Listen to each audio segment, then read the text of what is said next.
បាទសួស្តីអ្នកទាំងអស់គ្នាស្វាគមន៍មកកាន់ Channel YouTube ខ្ញុំសាជាថ្មីអញ្ចឹងថ្ងៃនេះខ្ញុំនឹងបន្តអានឲ្យអ្នកទាំងអស់គ្នាបន្តស្ដាប់នៅដុំទី5ក្នុងចម្ពោះទី7នៃសៀវភៅកម្ពុជាអ្នកលក់នៅលើលោកអញ្ចឹងដុំទី5ខ្ញុំនឹងរស់នៅថ្ងៃនេះឲ្យដូចជាថ្ងៃចុងក្រោយរបស់ខ្ញុំនឹងរស់នៅថ្ងៃនេះឲ្យដូចជាថ្ងៃចុងក្រោយរបស់ខ្ញុំដូច្នេះតើខ្ញុំត្រូវធ្វើអ្វីខ្លះនៅថ្ងៃចុងក្រោយដ៏មានតម្លៃបំផុតនេះព្រោះវាជាថ្ងៃតែមួយគត់ដែលនៅសេសសល់សម្រាប់ខ្ញុំទី1ខ្ញុំនឹងបិទគម្រប់នៃជីវិតមួយថ្ងៃនេះឲ្យចិត្តល្អ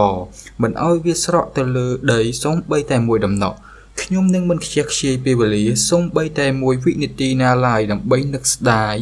ឬយំស្រែកដោយសារសំណាងមិនល្អការបរាជ័យសេចក្តីឈឺចាប់ដែលបានកើតឡើងកាលពីម្សិលមិញព្រោះវាមិនចាំបាច់អ្វីដែលខ្ញុំត្រូវខានម្ដងរួចទៅហើយបែរជាមកខាត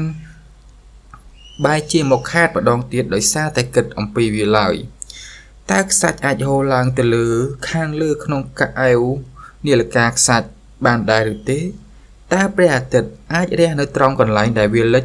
ឬក៏លិចត្រង់កន្លែងដែលវារះបានដែរឬទេតើខ្ញុំអាចបកត្រឡប់ទៅកែកំហុសដែលខ្ញុំបានធ្វើកាលពីម្សិលមិញបានដែរឬអត់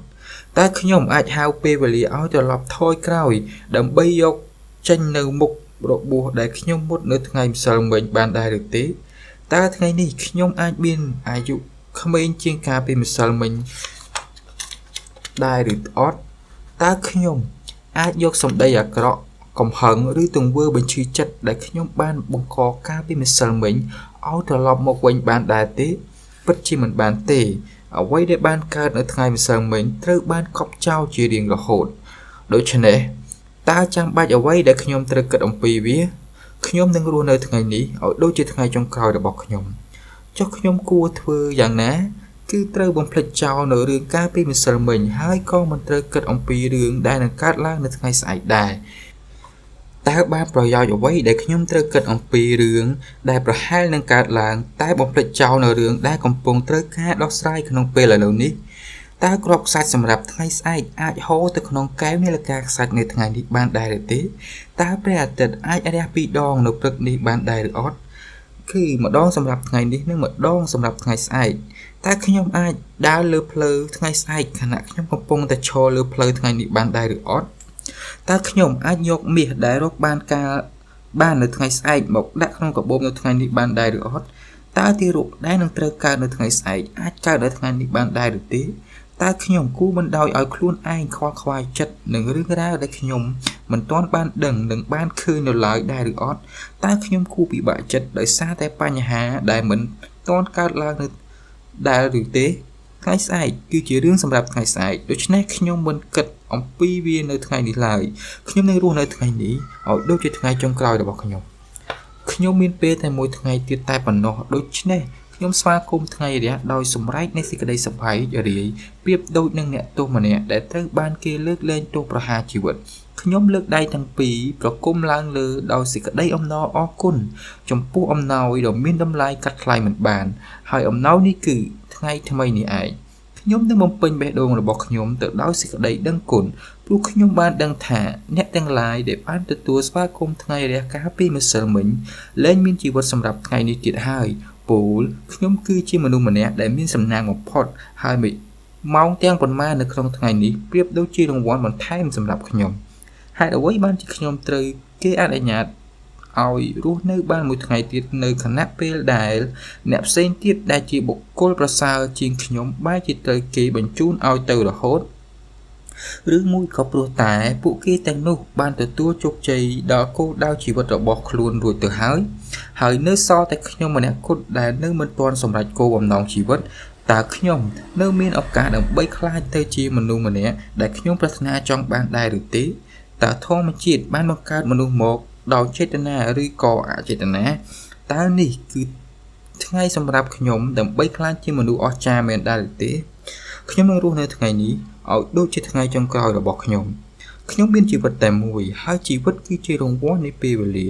ដូចនេះបើខ្ញុំខ្ជះខ្ជាយមួយពេលមានន័យថាខ្ញុំបានបំផ្លាញចោលមួយពេលបើខ្ញុំខ្ជះខ្ជាយមួយថ្ងៃមានន័យថាខ្ញុំបានបំផ្លាញចោលមួយថ្ងៃដែលជាចម្ពោះចុងក្រោយនៃខ្សែជីវិតរបស់ខ្ញុំ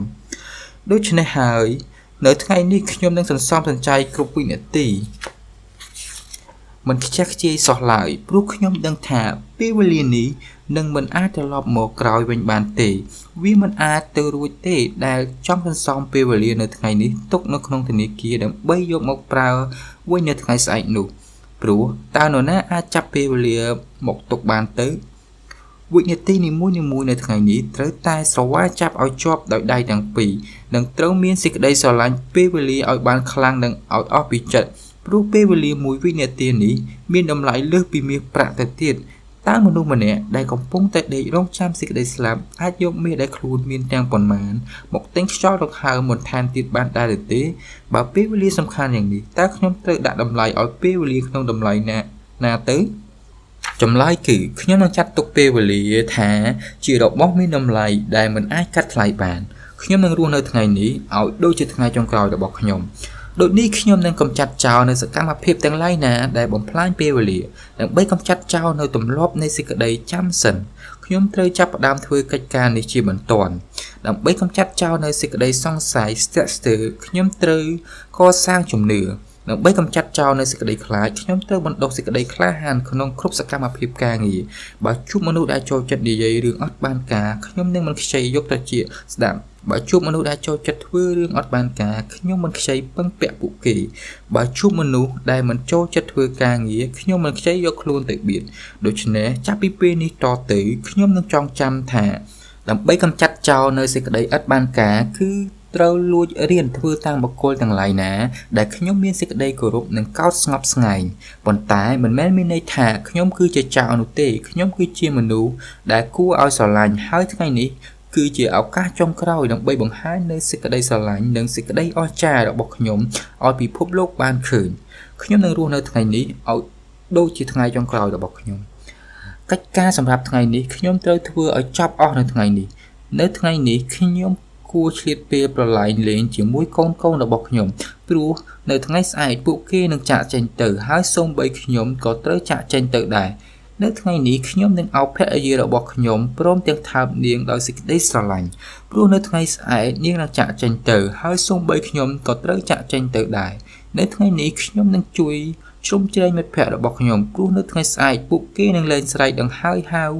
ឲ្យជួយទៀតហើយចំណែកឯខ្ញុំវិញក៏លែងបានឮសំឡេងដង្ហើយហៅឲ្យជួយរបស់ពួកគេទៀតដែរ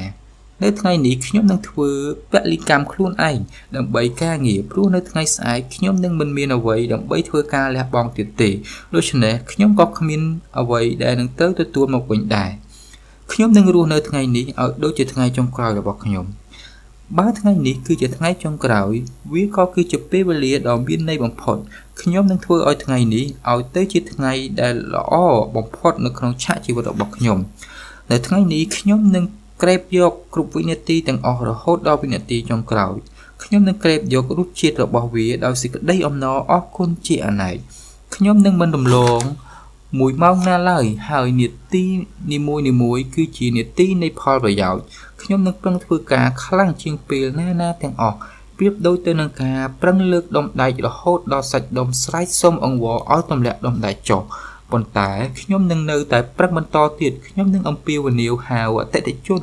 ឲ្យបានច្រើនជាងកាលពីមុនខ្ញុំនឹងលក់ទំនិញឲ្យបានដាច់ច្រើនជាងកាលពីមុនខ្ញុំនឹងរកមាសឲ្យបានច្រើនជាងកាលពីពេលមុនមួយនាទីនៅថ្ងៃនេះគឺតែងនាំមកនៅប្រយោជន៍បានច្រើនជាងផលប្រយោជន៍ដែលនាំមកក្នុងពេល1ម៉ោងកាលពីម្សិលមិញដូច្នេះពេលចុងក្រោយនេះគឺជាពេលដ៏ល្អពិសេសបំផុតនៅក្នុងឆាកជីវិតរបស់ខ្ញុំនឹងរស់នៅថ្ងៃនេះឲ្យដូចជាថ្ងៃចុងក្រោយរបស់ខ្ញុំនឹងលុតជង្គង់ចុះហើយក្រាបថ្វាយបង្គំដើម្បីសម្ដែងនូវសេចក្តីដឹងគុណបាទអរគុណអ្នកទាំងអស់គ្នាចឹងដុំក្រណាត់ទី5នៅក្នុងចម្ពោះទី7នេះគឺបានបញ្ចប់ហើយចឹងសូមអ្នកទាំងអស់គ្នាតាមដានស្ដាប់នៅវីដេអូក្រោយនៅដុំទី6ចឹងអរគុណអ្នកទាំងអស់គ្នាដែលបានតាមដានស្ដាប់តាំងពីដើមដល់ចប់ចឹងកុំភ្លេចចុច like និង comment បើមិនទាន់បានជួយចុច subscribe ទេកុំភ្លេចជួយចុច subscribe ទាំងអស់គ្នាអរគុណដល់អ្នកទាំងអស់គ្នា